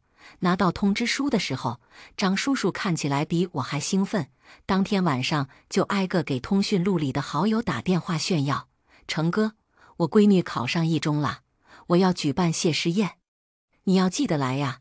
林姐，我闺女的谢师宴来不来？一中最好的学校。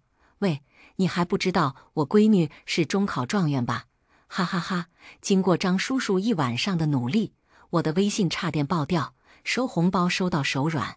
我把所有的钱都存起来，看着越来越多的金额，心里的那个想法也快要实现了。谢师宴是在我们镇上最好的酒楼里举办的，张叔叔当天喝了很多酒，我坐在凳子上老老实实地喝着可乐，听着张叔叔接连不断的夸赞。若是没有西西，我这些年真不知道该怎么过。你们不知道，是西西拯救了我。在我心里，西西比我亲生女儿还要亲。张叔叔抱着酒瓶子，已经醉得开始胡言乱语。我听后只想告诉他，其实他才是我的救赎啊！是他在那个山坡发现了我，他教我读书认字，给我人生中第一块糖，才让我知道，原来人生除了无边无际的苦涩，还有因为奇迹而产生的甘甜。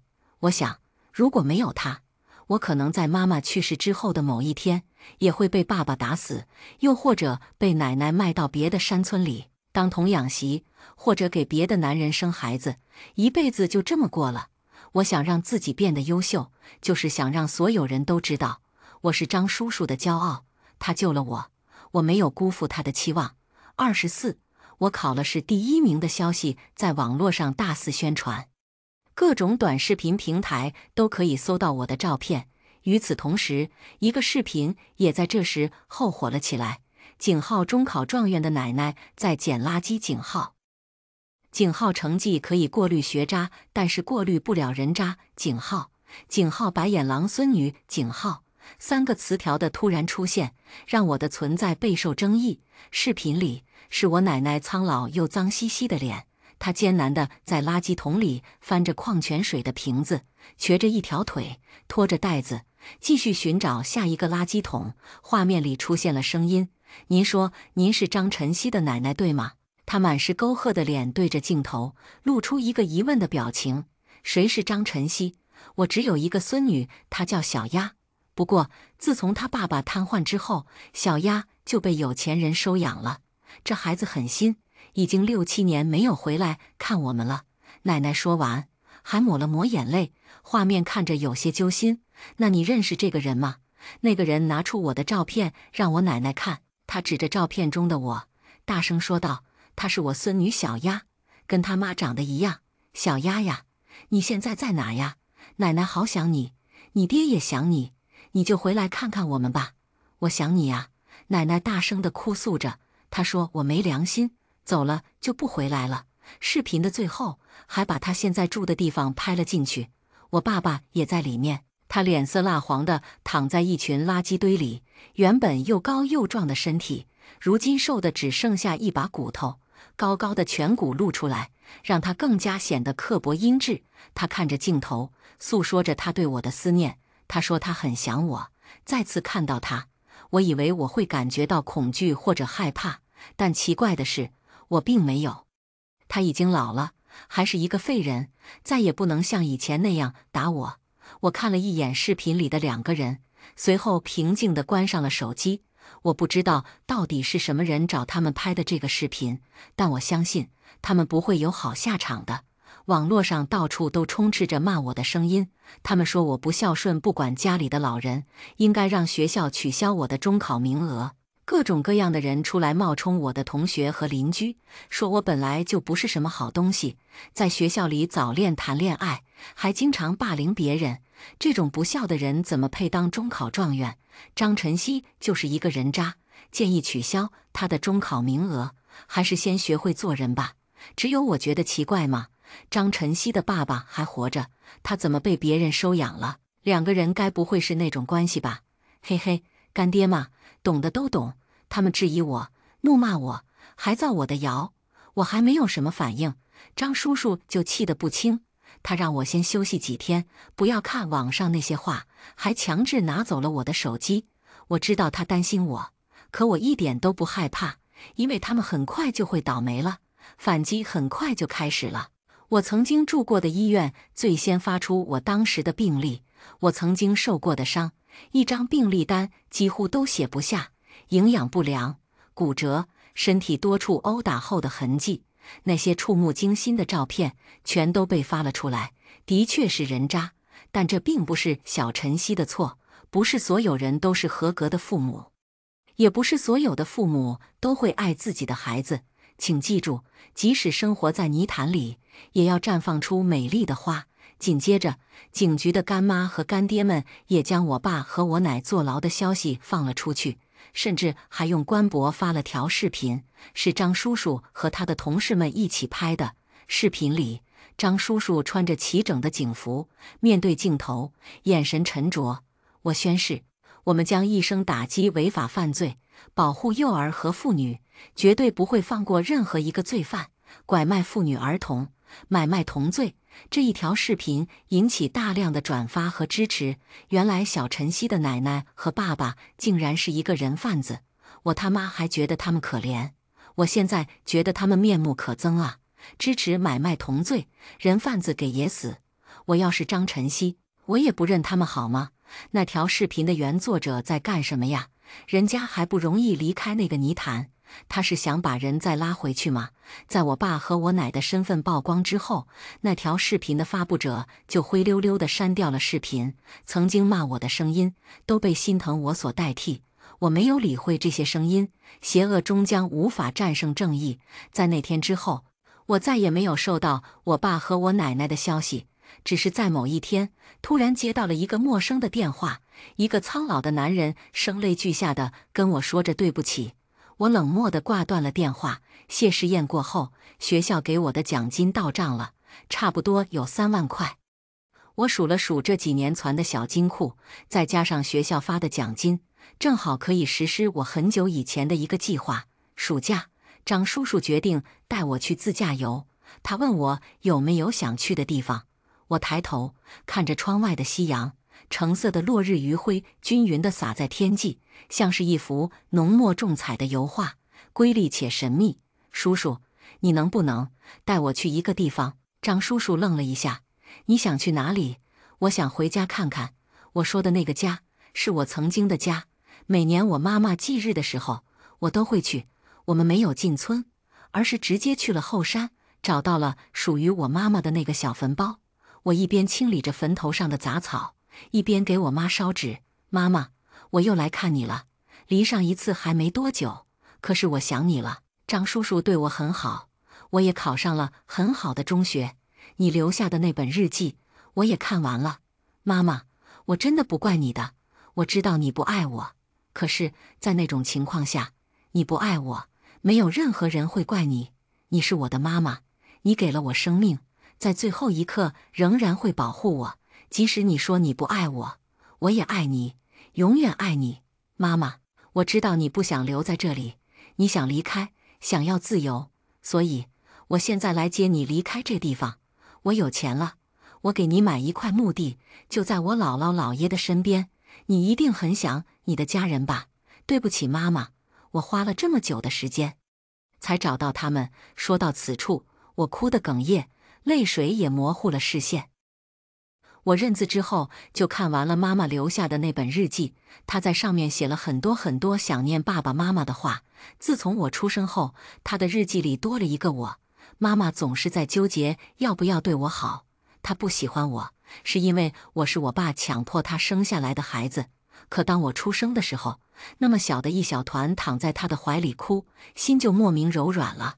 爱恨交织在一起的感情，复杂而又危险。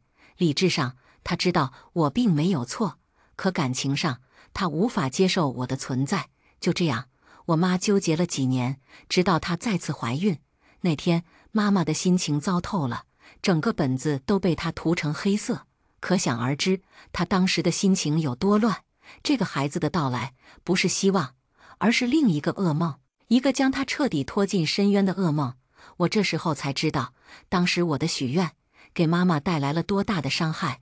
如果没有那个孩子，可能她还不会这么崩溃。是我害了我妈妈。那段时间我很抑郁，很痛苦，我无法接受自己间接害死了我妈妈的事实。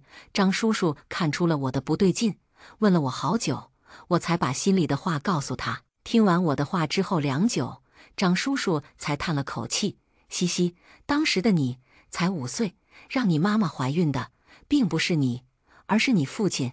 即使没有你的许愿，你的父亲为了生儿子，他一定还会让你妈妈怀孕的。如果你真的觉得很愧疚，就帮你妈妈找到家人吧。他那么想念自己的亲人，一定很想回到他们身边去。张叔叔的话让我打起精神来。我根据妈妈的日记本上的记载，到处找我姥姥姥爷的踪迹。我花了很长时间才找到他们，只可惜是他们的死讯。这老两口太可怜了，就一个独生女，好不容易考上大学，却失踪了，估计被人拐到哪里去了吧。他们花了很长时间去找，把房子也卖了，还没找到，又生了病，没多久就死了。临死前也念着他们的女儿，死不瞑目啊。守墓的老大爷听说我要找他们，一直絮絮叨叨。我看着墓碑上面容慈祥的2个老人，一句姥姥姥爷，却始终喊不出来。我觉得我是不配的，我是个罪人的后代。离开前，我询问了守墓的大爷，要买一块墓地需要多少钱。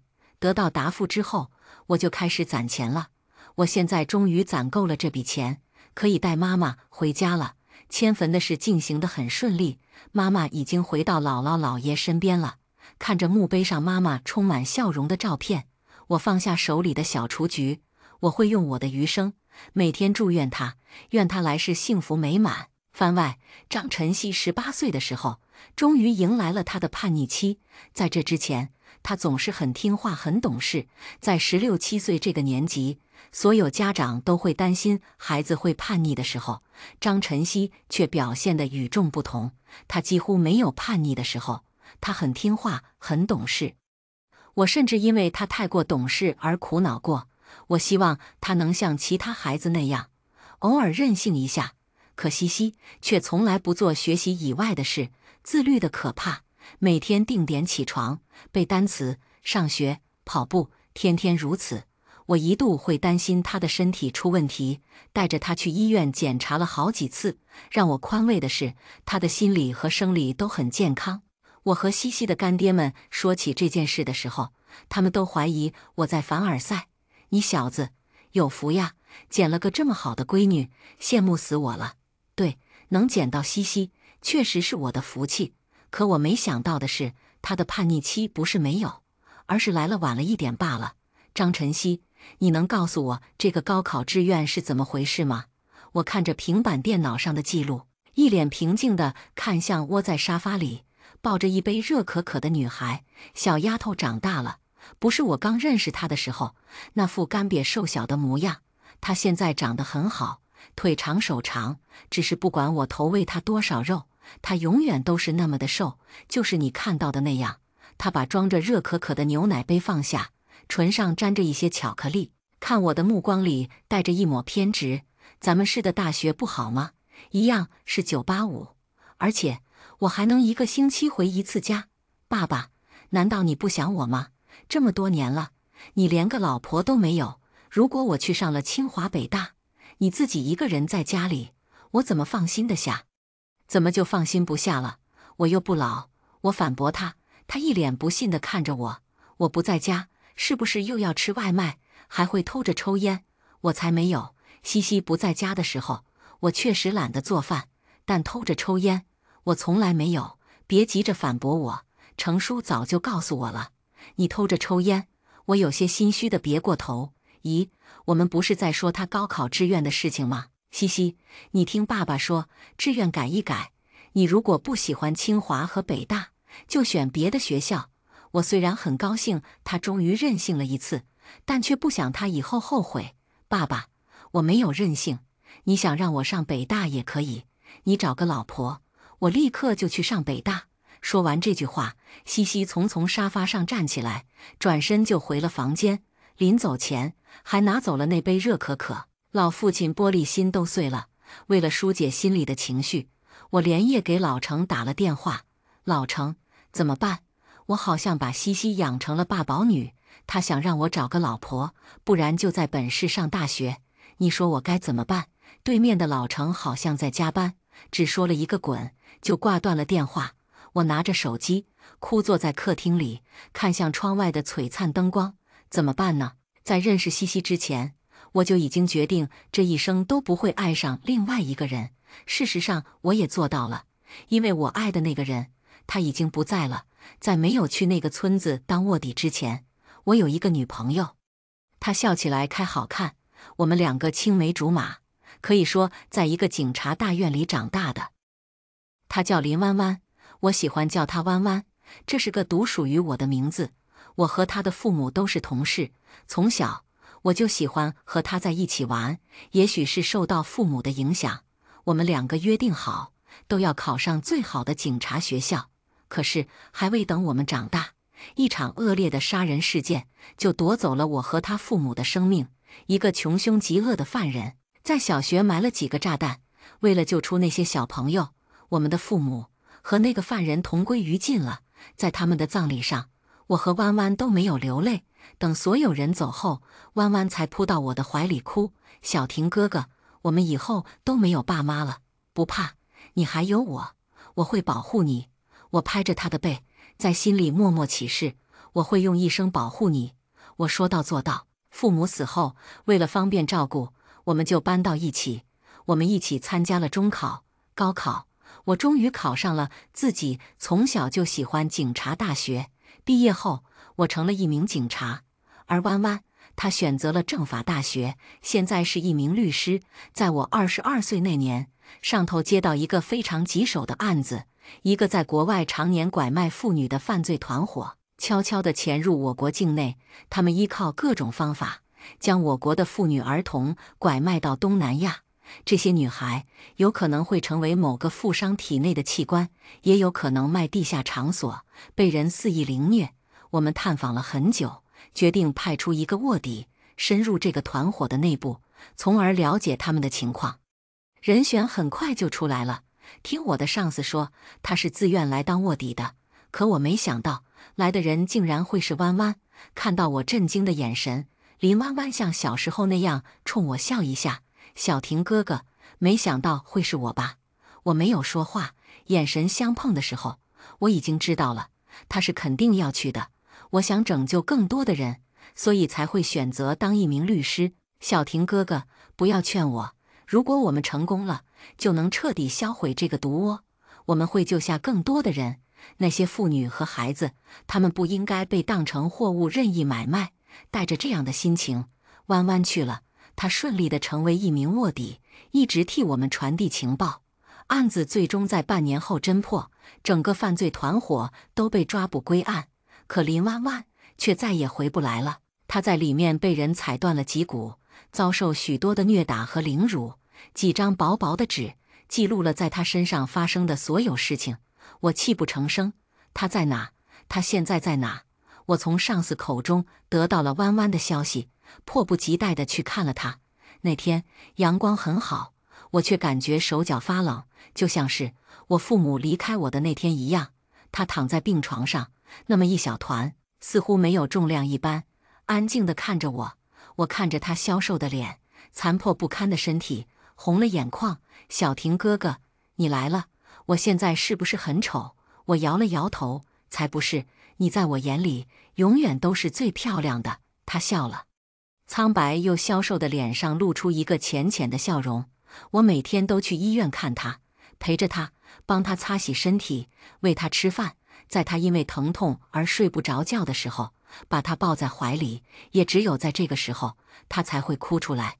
我多想时间能永远停止在这一刻，或者能出现奇迹，能让我的女孩健康地回到我身边。世界上没有如果。我的女孩在一个温暖的午后永远离开了我。小婷哥哥，你会不会忘了我？怎么办呢？我不想你忘了我，又不想让你痛苦。10年吧，不，5年。5年之后你就忘了我好不好？我没答应他。5年怎么够呢？一生、一辈子都不够。到我死亡的那一刻之前，我永远都会记得你的。弯弯走后，我取了一些他的骨灰，做成了一个戒指，和我原本买来的求婚戒指放在一起。之后的2年，我开始疯狂的工作，只要是危险的工作，我都会积极参加。我麻木的过着日复一日的生活，直到那天，我负责一个拐卖村的案件，在村外负责调查的时候，发现了一个孩子，他又瘦又小，脸上身上都是新伤旧伤，在他身边还放着一具女性的尸体，才那么一小点的丫头，竟然在用手给她的妈妈挖坑。我一直看着她，等她离开的时候，用铲子帮她挖一些。第2天，她又来了，似乎没看出这个坑有什么不同，还是执拗的刨土。我同样会在她离开之后帮她挖一部分。等到第3天晚上的时候，整个坟墓已经挖好了。她费力地把母亲拖进去，哭着跟她道别。不知道为什么，看到这个小丫头的时候，我脑海里会闪过弯弯的脸，所以我出现了。看着她警惕的小眼神，我笑了。往后余生，有一个女儿好像也不错。今天的故事就分享到这里了。如果您喜欢这个视频，请为我点个赞和订阅。如果您有任何建议，都可以在评论区留言告诉我。希望今天的故事在你心中留下清香。我们下期视频再见。